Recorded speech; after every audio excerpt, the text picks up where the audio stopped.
Զինայդա Ռասոյանն ազգությամբ եզդի է, նա Վրաստանից է Հայաստան հարզ եկել ու արդեն 35 տարի է երեխաների, ամուսնու և նրա քրոջ հետ ապրում է Լոռու մարզի Թումանյան քաղաքում։ Ընտանիքում աշխատանք ունի միայն ամուսինը, երկու որդիները հիմնական աշխատանք չունենալու պատճառով բավարարվում են ուրիշների համար վարձու գործ անելով։ Ձեռ ունեմ, ոտ ունեմ, ես կարամ գնամ աշխատեմ, բայց գնամ որդի աշխատեմ։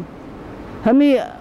կնիկարմատի աշխատանքը օբյեկտին է, ցավը տամ, ես ճիշտն եմ ասում, այստեղ էդ է։ Ձորագես մի երկու օբյեկտ կա, գնում ես մի սուտ աշխատում 500 դրամ աշխատում, այդ դրանով տուն տես պահի։ Տիկին Զինայդան ասում է, որ ընտանիքի միակ խնդիրն իր դպրոցահասակ հիվանդ աղջիկն է, ով գլխուղեղի հիվանդության պատճառով դպրոց չի գնում։ 7 տարի է հիվանդ է իմ երեխան։ Ոչ մի օգնություն շանս չեն տվել, ոչ մի բան, թղթերը սաղ իմ ձերին է,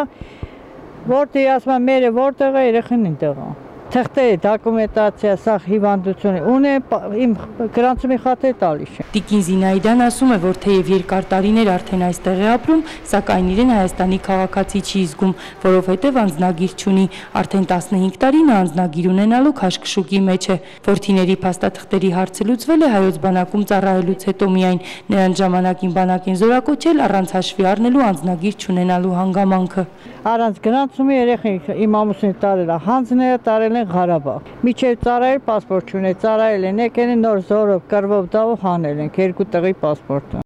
Առանց անձնագրի գնացել են ծառայել, եկել նոր անձնագիր են ստացել։ Էն էլ որ իմ աղբերը 6 ամիս Ղարաբաղ կռվի այն թեժ մոմենտներին 98 թվերին գնացել այն գեշ կռիվների վախտը արել, բանը բամբոշ գիտական գեդաժիական ջի խլացում ունի, այստեղը ըսքան սենց ուռուց կնունի այդ գեշ մոմենտներին։ Այդքան բանից հետո ոչ մի արտոնություն չկա։ Դրամա էլ մենք ոչ մի բանին չենք հավատում, ոչ մի բանին։ Անձնագրերի և վիզաների վարչության Թումանյանի բաժանմունքի պետք է, որ Հակոբյանը պատրաստ է օրենքի սահմաններում ընդառաջել Զինայդա Ռասոյանին, բայց դրա համար նա նախ և առաջ իր ունեցած փաստաթղթերով պետք է ներկայանա անձնագրային բաժին։ Տաթևիկ Ճողորյան, Գևորգ Քոչինյան, լուրեր։